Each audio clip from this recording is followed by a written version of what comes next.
आज हम जिस किताब पर बात करने वाले हैं वो शायद दुनिया की सबसे मशहूर पर्सनल फाइनेंस किताबों में से एक है। रॉबर्ट कियोसाकी की रिच डैड पुअर डैड। ये एक ऐसी किताब है जिसे कुछ लोग जिंदगी बदलने वाली मानते हैं और कुछ लोग इसे बहुत ज्यादा सरल बताकर खारिज भी कर देते हैं। सही बात है, बहुत विवादित भी रही है। तो आज हम सिर्फ इसका सार नहीं बताएंगे, बल्कि हम इसके उन आइडियाज को कुरेदने की कोशिश करेंगे जिन्होंने दुनिया भर में लाखों लोगों की पैसे को लेकर सोच पर इतना गहरा असर डाला है। बिल्कुल। और इसकी शुरुआत होती है एक बहुत ही दिलचस्प कहानी से। लेखक हमें अपने दो पिताओं के बारे में बताते हैं। हाँ। एक उनके अपने पिता, जिन्हें वो पुअर डैड कहते हैं। वो बहुत पढ़े लिखे थे, पीएचडी थे, सरकारी नौकरी में ऊंचे पद पर थे, लेकिन हमेशा पैसों के लिए संघर्ष करते रहे। और दूसरे थे उनके दोस्त माइक, उनके पिता, जिन्हें वो रिच डैड कहते हैं। उन्होंने 8वीं क्लास के बाद पढ़ाई छोड़ दी थी, लेकिन वो हवाई के सबसे अमीर लोगों में से एक बने। और यही विरोधाभास, मतलब यही कॉन्ट्रास्ट इस पूरी किताब की नींव है। एक तरफ एक पढ़ा लिखा इंसान जो पारंपरिक रास्ते पर चला और आर्थिक रूप से असुरक्षित रहा, और दूसरी तरफ एक कम पढ़ा लिखा इंसान जिसने पैसे का खेल समझा और अमीर बन गया। बिल्कुल। तो किताब का जो मूल तर्क है वो यही है कि अमीर, गरीब और मिडिल क्लास में फर्क सिर्फ उनके बैंक बैलेंस का नहीं, बल्कि उनकी सोच का है। उनकी सोच और पैसे को लेकर उनकी शिक्षा का। बिल्कुल। तो चलिए इसी सोच के फर्क को समझना शुरू करते हैं। हाँ। किताब की शुरुआत ही इन दोनों पिताओं की सोच के जमीन आसमान के फर्क से होती है। जैसे पुअर डैड कहते थे, पैसे का प्यार ही सारी बुराई की जड़ है। ये तो बहुत सुना। हाँ, वहीं रिच डैड का मानना था, पैसे की कमी ही सारी बुराई की जड़ है। ये एक छोटी सी बात लगती है, पर ये दिखाती है कि दोनों पैसे को किस नजरिए से देखते थे। ये नजरिया हर चीज में झलकता था। पुअर डैड अक्सर कहते, मैं ये खरीद नहीं सकता। और ये एक स्टेटमेंट है, एक फुल स्टॉप है। ये आपके दिमाग को सोचने से रोक देता है। सही। वहीं रिच डैड इस वाक्य को बोलने से मना करते थे। वो सिखाते थे कि सवाल पूछो, मैं इसे कैसे खरीद सकता हूं। अच्छा। ये एक सवाल है जो आपके दिमाग के लिए एक दरवाजा खोलता है, उसे समाधान ढूंढने के लिए मजबूर करता है। मतलब एक सोच आपको असहाय बना रही है और दूसरी आपको शक्तिशाली। बिल्कुल। ये मानसिकता का खेल है। और यहीं से किताब का पहला और शायद सबसे बड़ा सबक निकल कर आता है। अमीर लोग पैसे के लिए काम नहीं करते हैं। अब ये सुनने में बड़ा अच्छा लगता है, लेकिन थोड़ा अव्यावहारिक भी। मतलब हम सबको बिल भरने के लिए, घर चलाने के लिए काम तो करना ही पड़ता है। तो लेखक का असल में मतलब क्या है? उनका मतलब ये नहीं है कि आप कल से काम पर जाना छोड़ दें। हाँ। उनका मतलब है कि अमीर लोग सिर्फ तनख्वाह के लिए अपना समय बेचने के चक्कर में नहीं फंसते। वो एक ऐसा सिस्टम बनाने पर ध्यान देते हैं जहां पैसा उनके लिए काम करे। अच्छा। किताब में इसका एक बहुत ही जबरदस्त उदाहरण है। हाँ। जब लेखक सिर्फ 9 साल के थे, तो वो और उनके दोस्त माइक रिच डैड के पास गए। अमीर बनने का तरीका सीखने। हाँ, हाँ। अमीर बनने का तरीका सीखने। और रिच डैड ने उन्हें अपनी एक दुकान में काम पर रख लिया। 10 सेंट प्रति घंटे के हिसाब से, जो उस जमाने में भी बहुत ही कम था। बहुत कम। वो 3 घंटे काम करते थे और उन्हें सिर्फ 30 सेंट मिलते थे। कुछ हफ्तों बाद लेखक को गुस्सा आ गया। उन्हें लगा कि उनका शोषण हो रहा है। वो नौकरी छोड़ने गए। जाहिर है। तब रिच डैड ने समझाया कि ज्यादातर लोग यही करते हैं। कम तनख्वाह से परेशान होते हैं, फिर थोड़ी ज्यादा तनख्वाह के लिए नौकरी बदलते हैं और उसी चक्र में फंसे रहते हैं। उन्होंने कहा, मैं तुम्हें जिंदगी का एक स्वाद चखा रहा था। और फिर उन्होंने उनकी तनख्वाह बिल्कुल बंद कर दी और उनसे मुफ्त में काम करने को कहा। मुफ्त में? लेकिन क्यों? ये तो और भी अजीब बात है। इसका मतलब था उन्हें तनख्वाह के लालच से बाहर निकालना। रिच डैड ने कहा, अब जब तुम्हें तनख्वाह नहीं मिल रही, तो तुम्हारा दिमाग पैसे कमाने के दूसरे मौके ढूंढने के लिए मजबूर हो जाएगा। और ठीक यही हुआ। ठीक यही हुआ। उन बच्चों ने देखा कि दुकान में पुरानी कॉमिक्स फेंक दी जाती हैं। उन्होंने उन कॉमिक्स को इकट्ठा किया और अपने घर के बेसमेंट पे एक कॉमिक्स लाइब्रेरी खोल दी। वाह! और वो बच्चों से लाइब्रेरी में आने के लिए 10 सेंट लेते थे, जहां वो 2 घंटे तक जितनी चाहे उतनी कॉमिक्स पढ़ सकते थे। बिल्कुल, उस समय के हिसाब से ये बहुत अच्छी डील थी। हाँ। और उन्होंने माइक की छोटी बहन को लाइब्रेरियन के तौर पर काम पर रख लिया और उसे हर हफ्ते $1 देते थे। अब देखिए क्या हुआ कि वो दोनों बच्चे वहां मौजूद हों या ना हों, हाँ, उनकी लाइब्रेरी चल रही थी और पैसा कमा रही थी। एग्जैक्टली। उन्होंने एक ऐसा सिस्टम बना दिया था जो उनके लिए काम कर रहा था। यही है पैसे से अपने लिए काम करवाना। और ये हमें उस कॉन्सेप्ट पर लाता है जिसे किताब रैट रेस यानी चूहा दौड़ कहती है। रैट रेस, ये वही चक्र है। आप स्कूल जाते हैं, अच्छी नौकरी ढूंढते हैं, पैसा कमाते हैं, खर्चे बढ़ाते हैं। फिर उन खर्चों को पूरा करने के लिए और ज्यादा पैसे की जरूरत पड़ती है। हाँ, डर और लालच, ये आपको उस दौड़ में बनाए रखता है। आपकी सैलरी बढ़ती है तो आप बड़ी गाड़ी ले लेते हैं या बड़े घर में चले जाते हैं। आपकी देनदारियां बढ़ जाती हैं और आप उसी चक्की में पिसते रहते हैं। सही कहा। इस दौड़ से बाहर निकलने का रास्ता ज्यादा मेहनत करके ज्यादा कमाना नहीं है, बल्कि ये समझना है कि पैसे का खेल काम कैसे करता है। और यहीं से किताब का सबसे जरूरी नियम सामने आता है। ठीक है, तो अगर हमें चूहा दौड़ से बाहर निकलना है और पैसे से अपने लिए काम करवाना है, तो इसका तरीका क्या है? ये हमें किताब के उस नियम की ओर ले जाता है जिसे कियोसाकी वित्तीय साक्षरता की नींव कहते हैं, संपत्ति यानी एसेट और देनदारी यानी लायबिलिटी के बीच का अंतर जानना। हाँ, और इसकी परिभाषाएं अकाउंटिंग की किताबों जैसी जटिल नहीं है, बल्कि बहुत सरल हैं। अच्छा, संपत्ति वो चीज है जो आपकी जेब में पैसा डालती है, ओके, और देनदारी वो चीज है जो आपकी जेब से पैसा निकालती है। बस इतना ही है। यहाँ असली चीज है कैश फ्लो, नकदी का प्रवाह। हाँ पैसा आपकी तरफ आ रहा है या आपसे दूर जा रहा है। बिल्कुल। और यहीं पर किताब का वो आइडिया आता है जो शायद सबसे ज्यादा लोगों को चौंकाता है, हाँ, और जिस पे सबसे ज्यादा बहस होती है कि आपका घर आपकी सबसे बड़ी संपत्ति नहीं बल्कि सबसे बड़ी देनदारी है। ये सुनना ही अजीब लगता है। हाँ, ये हमारे यहाँ की सोच के बिल्कुल खिलाफ है। हम तो पूरी जिंदगी की कमाई घर बनाने में लगा देते हैं, उसे सबसे बड़ी सुरक्षा मानते हैं। सही बात है, तो ये सोच इतनी उल्टी क्यों है? ये इसलिए उल्टी लगती है क्योंकि हम पारंपरिक सोच के आदी हैं।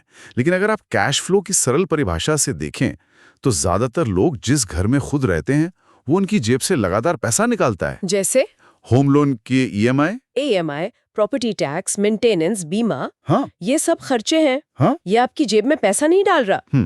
इसलिए कियोसाकी के हिसाब से ये एक देनदारी है। लेकिन रुकिए, अगर किसी ने अपना घर लोन पर लिया है और उसे किराए पर चढ़ा दिया और किराया EMI और दूसरे खर्चों से ज्यादा है, तब तो वो संपत्ति बन गया है ना। बिल्कुल, और यही किताब का असली पॉइंट है। चीज खुद में संपत्ति या देनदारी नहीं होती, उसका कैश फ्लो तय करता है कि वो क्या है। अच्छा, आपके दिए उदाहरण में वही घर एक संपत्ति बन गया क्योंकि वो आपकी जेब में पैसा डाल रहा है। अमीर लोग इसी तरह की आय पैदा करने वाली संपत्तियां बनाने पर ध्यान केंद्रित करते हैं, जैसे किराए पर देने के लिए प्रॉपर्टी, डिविडेंड देने वाले स्टॉक, बॉन्ड, या ऐसा कोई बिजनेस जिसे चलाने के लिए उनकी मौजूदगी जरूरी ना हो। सही। तो गलती घर खरीदने में नहीं है, बल्कि ये सोचने में है कि जिस घर में आप रह रहे हैं वो आपका सबसे बड़ा निवेश है। हाँ, किताब में इसे समझाने के लिए बहुत सरल कैश फ्लो डायग्राम बनाए गए हैं। गरीब व्यक्ति के लिए पैसा तनख्वाह के रूप में आता है और सीधे खर्चों में चला जाता है। और मिडिल क्लास के लिए? मिडिल क्लास के लिए तनख्वाह आती है, लेकिन फिर वो home loan, car loan, credit card जैसी देनदारियों को चुकाने में चली जाती है। जबकि अमीरों का डायग्राम अलग है। उनकी संपत्ति जैसे रियल एस्टेट या स्टॉक उनके लिए आय उत्पन्न करती है। ये आय उनके खर्चों को पूरा करती है और जो पैसा बचता है उससे वो और ज्यादा संपत्ति खरीदते हैं। तो उनकी संपत्ति का कॉलम लगातार बढ़ता जाता है। हाँ, और एक समय आता है जब उनकी संपत्ति से होने वाली आय उनकी नौकरी की तनख्वाह से कहीं ज्यादा हो जाती है। उस दिन वो आर्थिक रूप से आजाद हो जाते हैं। ठीक है, तो संपत्ति और देनदारी का फर्क समझना पहला और सबसे बड़ा कदम है। लेकिन सिर्फ फर्क समझने से तो बैंक अकाउंट भरेगा नहीं। सवाल ये है कि एक आम इंसान जो 9 से 5 की नौकरी कर रहा है, वो असल में संपत्ति बनाना शुरू कैसे करे? यहीं पर किताब का अगला आइडिया आता है, जो कहता है अपने काम से काम रखो या माइंड योर ओन बिजनेस। इसका क्या मतलब है? इसका मतलब है कि आपके पेशे यानी प्रोफेशन और आपके बिजनेस यानी बिजनेस में फर्क है। ओके। आपका पेशा वो है जो आप रोज 9 से 5 करते हैं, जिससे आपको तनख्वाह मिलती है। आपका बिजनेस आपका संपत्ति वाला कॉलम है। किताब कहती है कि ज्यादातर लोग दूसरों का बिजनेस बनाने में अपनी पूरी जिंदगी लगा देते हैं, अपने बॉस का या सरकार का टैक्स चुकाकर। बिल्कुल। इसमें मैकडॉनल्ड्स के संस्थापक रे क्रॉक की कहानी बहुत दिलचस्प है। हाँ, वो कहानी, जब उन्होंने एक यूनिवर्सिटी में छात्रों से पूछा कि मैं किस बिजनेस में हूँ, तो सबने हंसकर कहा आप हैमबर्गर के बिजनेस में हैं। तब रे क्रॉक ने कहा नहीं, मेरा पेशा हैमबर्गर बेचना है, लेकिन मेरा बिजनेस रियल एस्टेट है। वाह। उनका असली खेल हर मैकडॉनल्ड्स फ्रेंचाइजी के नीचे की जमीन का मालिक बनना था। वो जानते थे कि हैमबर्गर तो आते जाते रहेंगे, लेकिन जमीन की कीमत हमेशा रहेगी। मतलब दुनिया मैकडॉनल्ड्स को बर्गर कंपनी समझती रही और असल में वो एक रियल एस्टेट साम्राज्य बना रहे थे। हाँ, ये सोचने का बिल्कुल ही अलग नजरिया है। तो किताब की सलाह ये है कि अपनी दिन की नौकरी करते रहो, उसे मत छोड़ो, लेकिन अपनी तनख्वाह का इस्तेमाल देनदारियां खरीदने जैसे महंगी गाड़ी या गैजेट्स के बजाय असली संपत्ति खरीदने में करो। सही बात। अपनी नौकरी से आने वाले पैसों से अपने बिजनेस यानी अपने संपत्ति वाले कॉलम को मजबूत करो। और जब आप संपत्तियां बना लेते हैं तो अगला सवाल आता है कि उन्हें सुरक्षित कैसे रखा जाए। हाँ, और यहाँ अमीर लोग एक और शक्तिशाली टूल का इस्तेमाल करते हैं, कॉरपोरेशंस। हाँ, ये थोड़ा टेक्निकल लगता है। आमतौर पर लोग सोचते हैं कि कंपनियां या कॉरपोरेशन सिर्फ बहुत बड़े बिजनेसमैन के लिए होती हैं। लेकिन किताब बताती है कि ये अमीरों का सबसे बड़ा रहस्य है। अच्छा। एक सामान्य कर्मचारी पैसा कमाता है, सरकार पहले उस पर इनकम टैक्स लगाती है और फिर वो बचे हुए पैसे से अपने खर्चे चलाता है। ये तो सही है।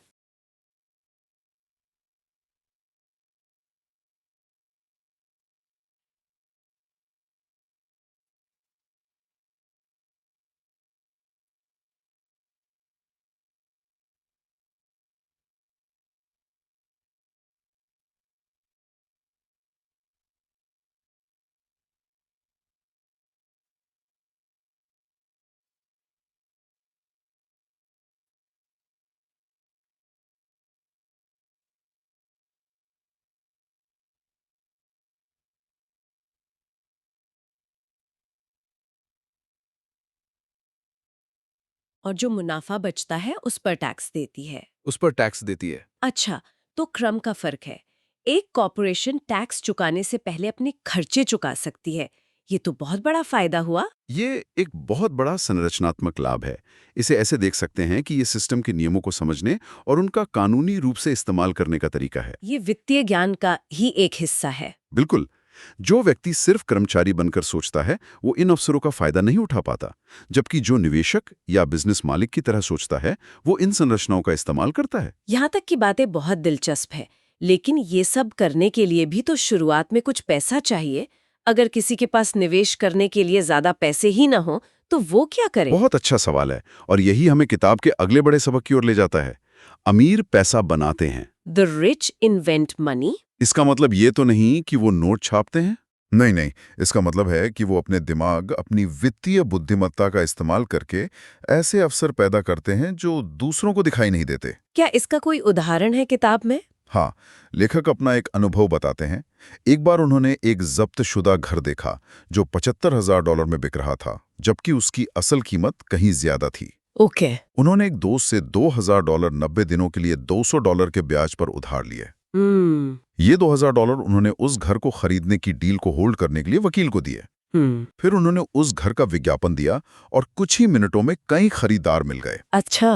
उन्होंने उस घर को एक खरीदार को $95,000 में बेच दिया। डील पक्की होते ही खरीदार ने उन्हें $2,500 डाउन पेमेंट दी और लेखक ने वो $2,500 लिए, अपने दोस्त को उसके $2,200 लौटाए और $300 अपनी जेब में रखे। अरे वाह, मतलब बिना अपना एक भी पैसा लगाए उन्होंने $300 कमा लिए। कहानी यहाँ खत्म नहीं होती। उस खरीदार ने बाकी पैसों के लिए बैंक से लोन लिया और वो पैसा सीधे मूल मालिक को चला गया। लेकिन लेखक को उस 95,000 और 75,000 के बीच का जो $20,000 का फर्क था, वो खरीदार से किश्तों में मिलना था। हाँ, तो उन्होंने बैठे बिठाए अपने लिए एक नई संपत्ति बना ली जो उन्हें हर महीने पैसा दे रही थी। उन्होंने पैसे का आविष्कार किया। ये तो कमाल है, लेकिन ये सब सुनने में जितना आसान लगता है, करने में उतना ही मुश्किल होगा। अगर ये इतना ही सीधा होता तो हर कोई कर रहा होता, तो वो क्या चीज है जो लोगों को रोकती है? और किताब इस पर भी बात करती है। कियोसाकी कहते हैं कि सिर्फ वित्तीय ज्ञान काफी नहीं है। 5 मुख्य बाधाएं हैं जो लोगों को रोकती हैं। क्या है वो?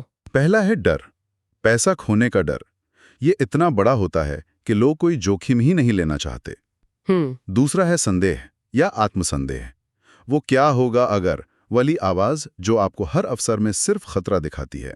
अच्छा। तीसरा है आलस्य। लोग व्यस्त रहने को उत्पादक होना मान लेते हैं, लेकिन वो कभी बैठकर अपनी आर्थिक स्थिति के बारे में सोचने का समय नहीं निकालते। और बाकी दो? चौथी है बुरी आदतें, जैसे अपनी जरूरतों से पहले दूसरों को चुकाने की आदत। रिच डैड हमेशा पहले खुद को भुगतान करते थे, यानी पहले निवेश करते थे फिर बिल चुकाते थे। और पांचवी और आखिरी बाधा है अहंकार, एरोगेंस। कई बार लोग अपनी अज्ञानता को अहंकार के पीछे छिपाते हैं। वो ये मानने को तैयार नहीं होते कि उन्हें किसी चीज के बारे में नहीं पता। और इसलिए वो कभी कुछ नया सीख नहीं पाते। एग्जैक्टली। तो इन सब बातों का निचोड़ क्या है? अगर हम रिच डैड पुअर डैड के पूरे दर्शन को एक जगह समेटना चाहें तो वो क्या होगा? इसका मूल संदेश ये है कि आर्थिक आजादी सिर्फ एक बड़ी तनख्वाह पाने से नहीं मिलती।